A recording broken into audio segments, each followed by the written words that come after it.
nuestro invitado Juan Carlos Calderón, director de Plan B y presidente de Fundamedios. Se puede llamar periodista. Julian Assange, buenos días. Buenos días, gracias. En el mejor oficio nos acompaña Juan Carlos Calderón, director de la revista digital Plan B. Fue el jefe de los equipos de investigación de los diarios Hoy y Expreso, donde además fue editor general hasta el 2010. Ganó un premio Fundamentos en 2012 y un año después el premio Jorge Mantilla Ortega, en la categoría de reportaje por su investigación a la corrupción del banco Cofiec.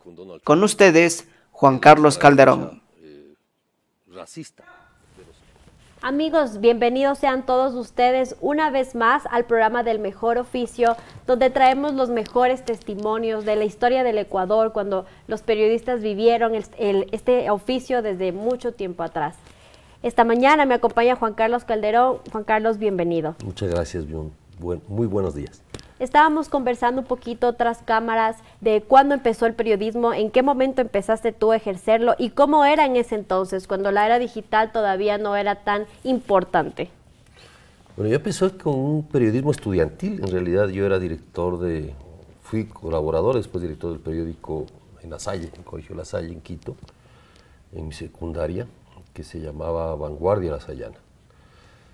Luego tuve un lapsus brutus, quise ser marino, entonces, pero eso me duró muy poquito, y luego reingresé a estudiar periodismo en la Universidad Central.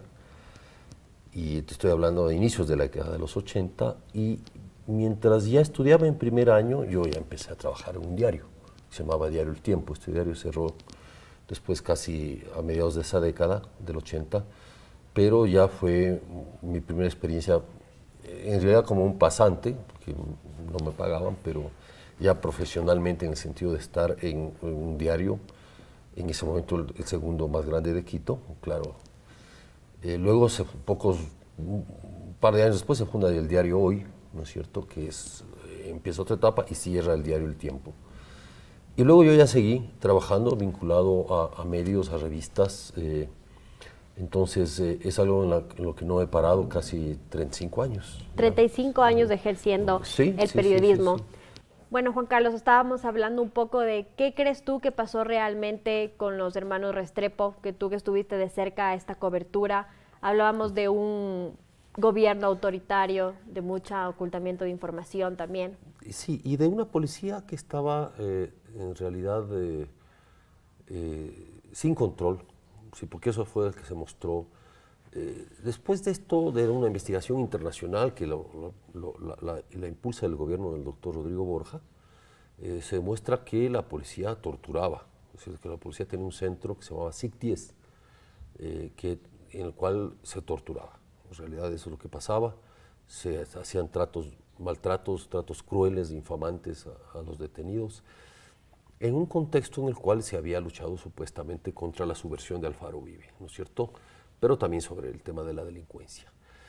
El hecho es que no es lo que yo crea, sino que las evidencias, y eso hay que hablar siempre periodísticamente desde las evidencias, desde los hechos, es que los chicos desaparecen, son capturados ilegalmente y después desaparecen en manos de la policía o en manos de policías, ubicados en este centro de detención que se llamaba SIC-10, que era un centro de investigaciones, entre comillas.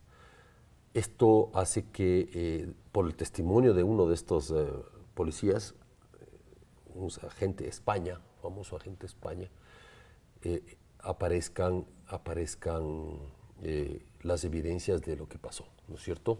Es decir, supuestamente, sostenidos en ese testimonio, se hace una investigación, y luego se dice, este agente relata cómo echaron sus cuerpos, cómo mueren, y después cómo son echados en la laguna de Yambo. ¿Sí? Todos esos fueron días muy intensos para la prensa, sobre todo porque sectores de la policía organizaron contramanifestaciones. O sea, lo que hoy se hablan de los troles, de que te mandan en Twitter, eso lo vivías en vivo y en directo. Siempre ha habido desde en el país sucede un hecho, por ejemplo, este caso muy polémico, muy doloroso, muy fuerte, Y entonces había los organismos de derechos humanos, los familiares, los que reclamaban, y al frente se ponían los policías, los familiares de los policías, a decirles mentirosos. Que ahora son los troles de Twitter. Son los famosos troles de Twitter en ese tiempo. Pero un enfrentamiento físico, en realidad, ¿no es cierto? Más verbal, más vivo y en directo, cara a cara. Y claro, esto hacía que, de alguna manera, el ejercicio del periodismo también sea mucho más intenso. En realidad, un periodismo hecho en la calle. Nosotros lo hacíamos coberturas en la calle. No estábamos viendo, obviamente no teníamos computadoras, no teníamos la posibilidad de acceder a ningún tipo. La información no es que estaba ahí, a un clic de distancia. Estaba buscando fuentes, hablando con las personas, fuentes ocultas, fuentes abiertas, consiguiendo documentación, sacando con las copias Xerox, etcétera, etcétera, y patoneando mucho, o sea, gastando mucha suela de zapato, y esas eran las coberturas nuestras. Y eso es lo que a mí, por ejemplo, me ha quedado. Yo nunca dejo de estar en la calle. O sea, me gusta ir a estar en el sitio donde suceden las cosas, ruedas de prensa, lo que sea. Y yo estoy ahí. Donde las papas queman. Exactamente. Entonces, y por eso me metí a la hora de la Casa de la Cultura, ahora en el 10 de octubre, en el paro. Estuve ahí 11 horas retenido, ¿no? Prácticamente. Pero claro, haciendo mi trabajo. Sí, ejerciendo este oficio. Claro, exactamente. Entonces, ese un poco ha sido la historia. Juan Carlos, introduciendo un poco al gran libro que tú escribiste, del Gran Hermano, sobre Rafael Correa, ¿crees tú que el gobierno de Rafael Correa hizo un hito histórico en el periodismo ecuatoriano? ¿Crees que marcó un antes y un después por toda se podría decir, la represión que existía hacia los periodistas? Bueno, yo lo que creo es que los periodistas en ese momento de la historia, como en otros momentos, ¿no es cierto? Porque también hubo duros momentos para el periodismo antes, los periodistas fuimos desafiados, digamos, en nuestros principios, en nuestros valores, en nuestra ética y en nuestro profesionalismo. Rafael Correa, de hecho, lo que hizo fue intentar quitarle credibilidad a la prensa, atacar el buen nombre, el prestigio de los periodistas, someterlos a un escarnio público constante, criminalizarlos, evidentemente, o sea, perseguirlos judicialmente, y ponerlos en un ring político, subirlos, o sea, intentó convertir al periodismo en un actor político con el cual tenía que enfrentarse. Porque el presidente, todo autoritario, todo persona que no es demócrata, lo que busca es un contendor, un enemigo. Enemigo. Entonces, en este caso, el enemigo que forjó Rafael Correa y su gobierno fue la prensa, ¿no es cierto? La prensa, digamos, no financiada por el Estado. Y lo que pone como en contraparte es un grupo de medios, ¿no es cierto?, de periodistas que se prestaron para este juego, para esta simulación de periodismo, como yo le llamo, donde no se hacía periodismo, se hacía propaganda del régimen, ¿no? Y se usaba el periodismo incluso como actos de espionaje, filmando a los periodistas, filmando a las organizaciones, filmando a las manifestaciones, y luego eso pasaba a la Secretaría de Inteligencia, esas grabaciones. ¿Y lo hacían quiénes? Camarógrafos. O sea, no es que la CENAIN mandaba clandestinos a filmar una movilización, no, eran los propios trabajadores de la prensa, desafortunadamente, camarógrafos, periodistas que se prestaban, ¿no es cierto?, para este juego. Y desafortunadamente ahora dan clase de ética periodística, digamos, ¿no? Pero bueno, cada cual con su conciencia. Pero eso fue un desafío que se dio. O sea, yo recuerdo las coberturas que teníamos y las broncas que teníamos también en la cobertura en el gobierno de Félix Cordero. Y hubo gobiernos demócratas, en el sentido de tolerar, digamos, hasta los excesos de la prensa que pueden darse, hasta los errores de la prensa. ¿Creerías tú que el gobierno de Correa fue el que más, de alguna manera, puso de enemigo a la prensa, o existe otro gobierno histórico que también minimizó a los periodistas? Bueno, no los minimizó, sino que los puso de principales, digamos. Pero sí, yo creo que fue la etapa más larga y más sostenida de ataque a la prensa. O sea, de ahí se muestra fue la ley de comunicación. O sea, la ley de comunicación que fue considerada la ley más restrictiva del mundo en intentar amordazar a la prensa, se creó, no nos olvidamos nunca, un tribunal ad hoc para juzgar periodistas, que era en la Supercom, ¿no es cierto? Te sometían a un proceso, era un juicio.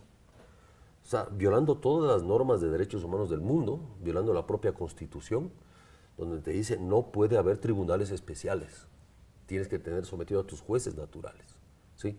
Entonces, eso fue una demostración, te imponían portadas, te lanzaban, usando el supuesto derecho a la réplica, imponían contenidos en los medios varias veces, lo hicieron de una manera abusiva, arbitraria. Entonces, eso se había dado esporádicamente en otros gobiernos, no obviamente sin ley de comunicación, salvo, o sea, sí tenías casos de presidentes que levantaban el teléfono y llamaban al editor. ¿Cómo cuáles?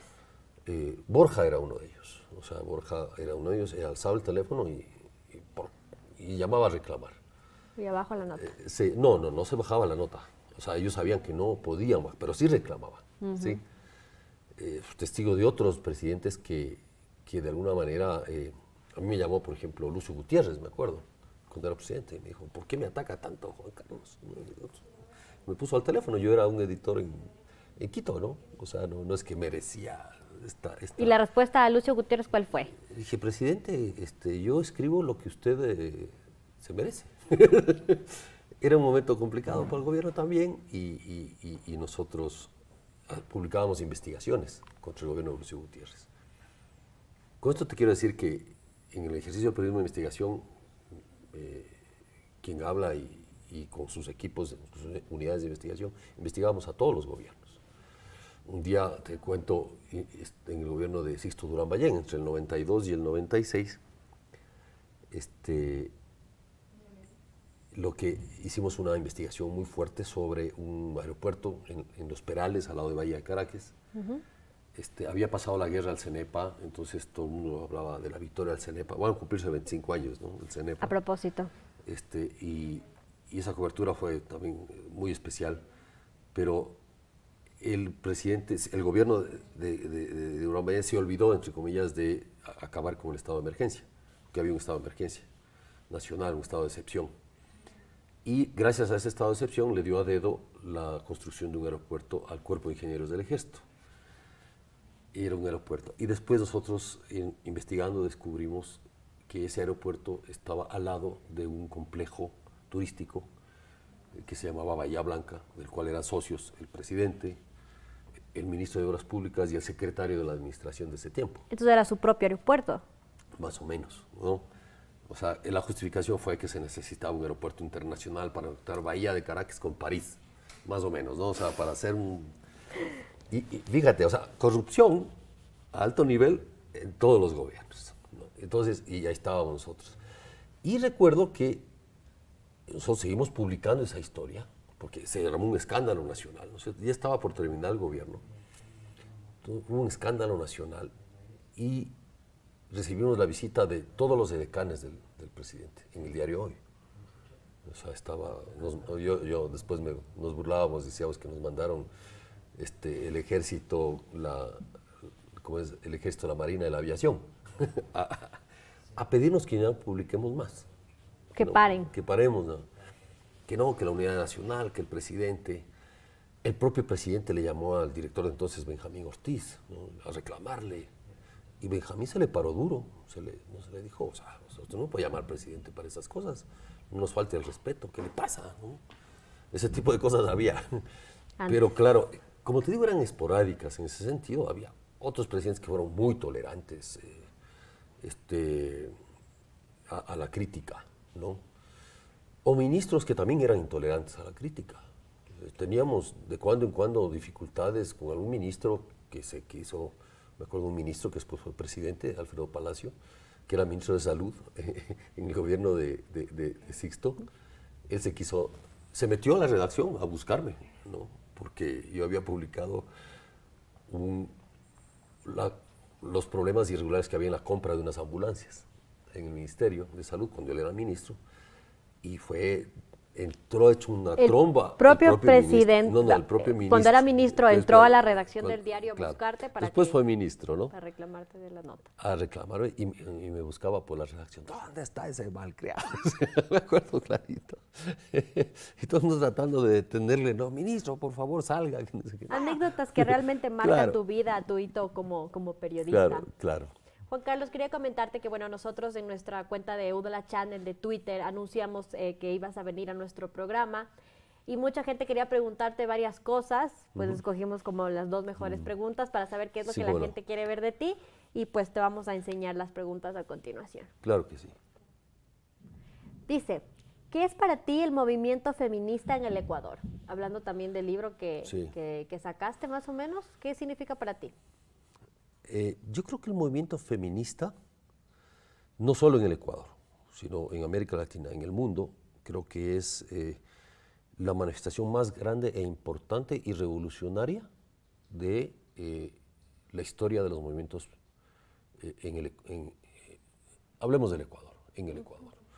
Yo creo que los derechos de la mujer, sobre todo, y la lucha contra la violencia, ¿no es cierto?, la exclusión, etcétera, etcétera, y la violación de sus derechos humanos, y luego hablemos de femicidio, y de violación, y agresiones, y todo eso, y además el derecho a la igualdad, creo que ha cambiado la historia de la humanidad. Entonces, las mujeres en el Ecuador, para mal o para bien, te digo, o sea, para equivocarse o para acertar, ¿no es cierto?, han construido por sí mismas, nadie les ha dado, por sí mismas, por su propia capacidad, por su propia valentía, por su propio esfuerzo, han construido estos espacios de igualdad y los han venido sosteniendo. Evidentemente, eso así como no te garantiza que un hombre blanco mestizo que dirija un país o dirija un congreso se equivoque y tenga que pagarlas, ¿sí?, la mujer también. Y eso es parte de la igualdad. O sea, tienes que ser igual para los aciertos y los errores. y para los errores. Pero es eso, es decir, es reconocer, reconocer básicamente, ¿no es cierto? Ha sido una lucha primero por el reconocimiento y luego una lucha por los derechos humanos. Y en ese libro, en el libro que tú escribes de No le toques, ¿hablas sobre este rol importante que tiene la mujer en este movimiento? Bueno, se llama No me toques, porque es una frase que se usa mucho, ¿no es cierto?, en las relaciones y que significa algo, o sea, no me agredas, quédate quieto, o sí, yo tengo derecho a mi espacio y mi cuerpo y no me toques. Un poco ese era, por eso lo titulamos así, con la ayuda de mi esposa.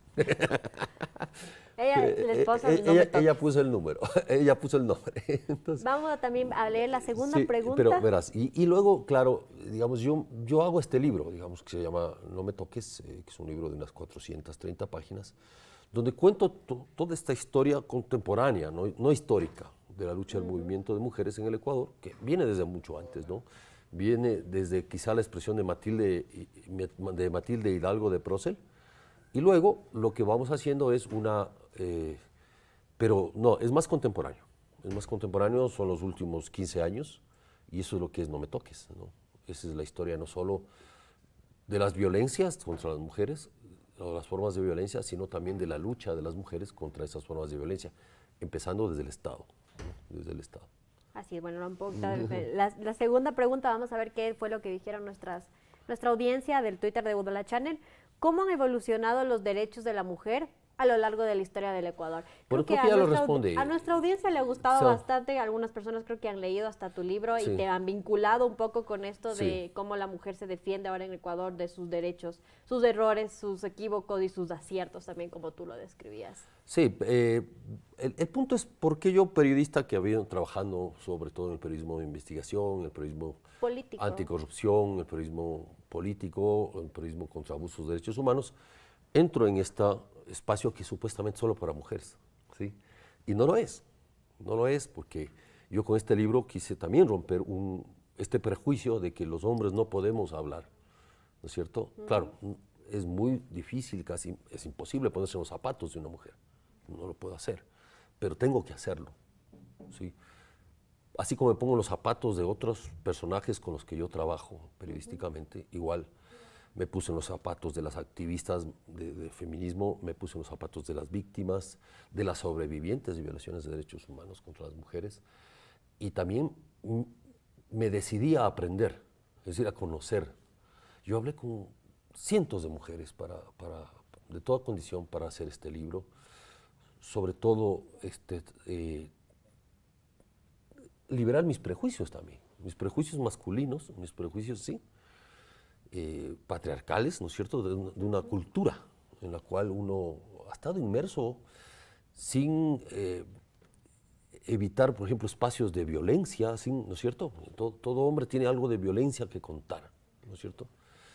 En ese sentido, y toda mujer también, de alguna manera, o sea, y entender por qué tipos de violencia, este círculo de violencia, ¿no es cierto?, que empieza con un carajazo y con una agresión verbal y termina con un asesinato. Y después de un asesinato termina con la impunidad del asesino, ¿sí? Claro, es lo que por ejemplo, es lo que yo aprendí, la diferencia entre femicidio y feminicidio. Y el feminicidio tiene que ver, el femicidio más la impunidad de un Estado, de unos jueces, fiscales, hombres y mujeres, que juzgaban, ¿no es cierto?, culpabilizando a la víctima, culpando a la víctima y justificando al agresor. Entonces, en el libro también encuentran algunas sentencias, investigaciones de sentencias, sobre con qué argumentos se emitía y se desvalorizaba la víctima, ¿no es cierto? Una niña que había sido violada y que después de 12 años, y que el argumento del juez para bajarle la pena al agresor fue que la niña llevaba minifalda. Sí, entonces yo cuando veo ahora a las tesis, ¿no es cierto?, de esta boom que salió, se viralizó, de esta lucha de las feministas chilenas y este performance que hicieron sobre un violador en tu camino, yo recordaba esto, o sea, que es verdad. O sea, mucha gente no conoce la dimensión de la violencia contra las mujeres, no la conoce, entonces, muchos hombres sobre todo, entonces minimizan, creen que le están culpando. No, aquí hay un problema grave que hay que reconocerlo, que es un problema de una cultura violenta contra las mujeres, en todo sentido. Entonces, y eso nos corresponde a nosotros, evitarlo. No, o sea, las mujeres luchan porque tienen derecho a luchar, por eso, o sea, es su obligación luchar, porque esto se detenga. Pero los hombres tenemos que asumir nuestro pedazo, ¿no? Yo quería que con estas declaraciones, con todos estos argumentos y todas estas anécdotas que tú nos cuentas como periodista que has vivido, nos demuestras que realmente el periodismo es el mejor oficio, que el periodista nunca descansa, que siempre está constantemente y vive nuevas experiencias cada día. Como antes estabas en la historia del Ecuador cubriendo temas políticos, ahora es importante darle voz a estas mujeres que nos explicas que son violentadas y que también hay casos que son impunes ante la ley. Entonces, como periodista creo que también es muy importante darle voz, ser un medio para estas personas que realmente no han podido hablar. Hay ejemplos de muchos grandes periodistas en el mundo, ¿sí? Se cita algunos de ellos, pero en el oficio lo que tenemos que tener claro es que tenemos que tener empatía. O sea, una de las condiciones fundamentales es la empatía y la compasión. No la compasión en términos religiosos de la piedad cristiana, no. En la compasión en el sentido de ponerte en el lugar del otro, de las personas con que estás trabajando, porque el periodista trabaja con los otros, no trabaja con uno mismo. Yo no le quiero contar a alguien la historia de lo que yo pienso o de lo que yo creo que. Esa es opinión, sí, y está bien, es un género. Pero el periodismo trabaja con los demás, con la historia de los demás, con la historia del otro. Y en ese buscarle, ¿no es cierto?, hay que tener absoluta rigurosidad y honestidad intelectual. O sea, yo no voy a ir con prejuicios a entrevistarte a ti o a nadie. Tienes que aprender del tema. O sea, yo cuando empiezo este libro, yo ya había hecho algunas investigaciones, ¿verdad?, pero me sabía ignorante absoluto.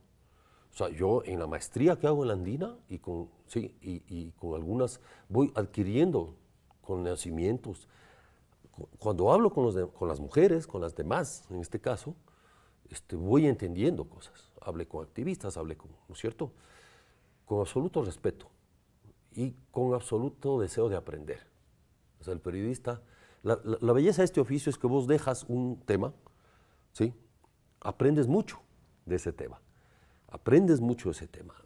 Como nosotros aprendemos de cómo has venido ejerciendo el periodismo durante varios años y cómo ha cambiado. Entonces, a mí me apasiona esto porque yo me meto en un tema y esta es una opción personal.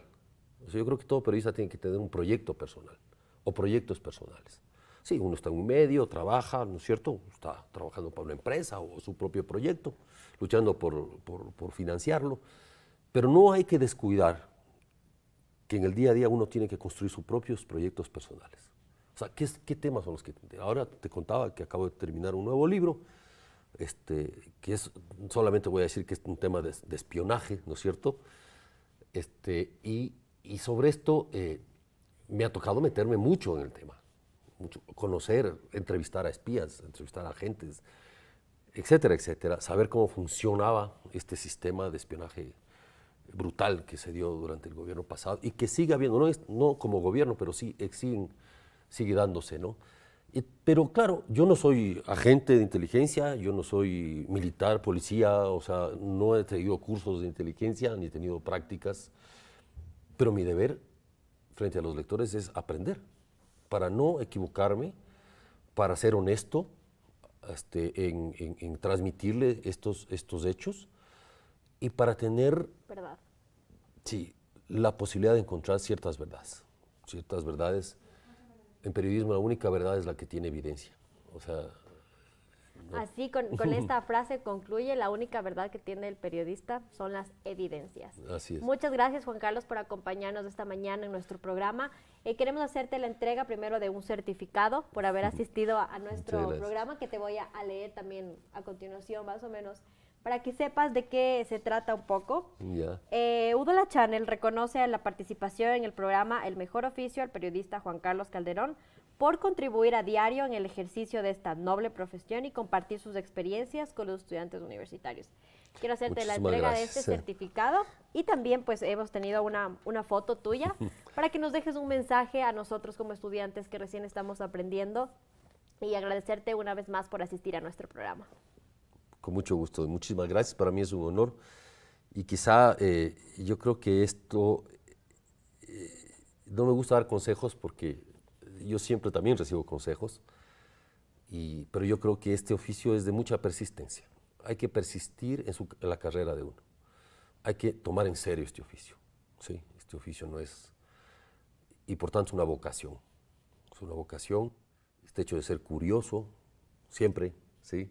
Ser curioso ante todo, ser ante todo creativo, verle nuevos ángulos, no aborregarse, como si no estar en el corral, ¿no es cierto?, sino buscar nuevos ángulos, nuevos personajes, nuevas historias. Y la humanidad vive de historias. Nos encanta que nos cuenten historias y nosotros somos esos contadores de historias. Entonces hay que respetar nuestro oficio, hay que respetarlo profundamente, hay que valorarlo, hay que dignificarlo. Cuando te digan periodista tal y cual, cuando nos han dicho los gobiernos, uno tiene el deber de decir, eso no es cierto, porque yo no soy corrupto, yo no soy cualquier cosa que usted, puedo cometer errores, así es, pero sobre todo soy honesto con mi oficio, y eso es lo que tenemos que construir, y sobre todo, no ser diletante. O sea, ¿qué es no ser diletante? No actuar como un aficionado, o sea, hay que ser profesional. Profesional significa ser riguroso, tener conocimiento del tema en el que uno trabaja, preocuparse de este país, preocuparse del mundo, de la vida, de las personas, ¿sí? Tomar en serio a la gente. Muchas gracias, Juan Carlos, de verdad, por tu presencia. Amigos, estaremos en otra ocasión con un nuevo invitado y un nuevo episodio para conocer el mejor oficio.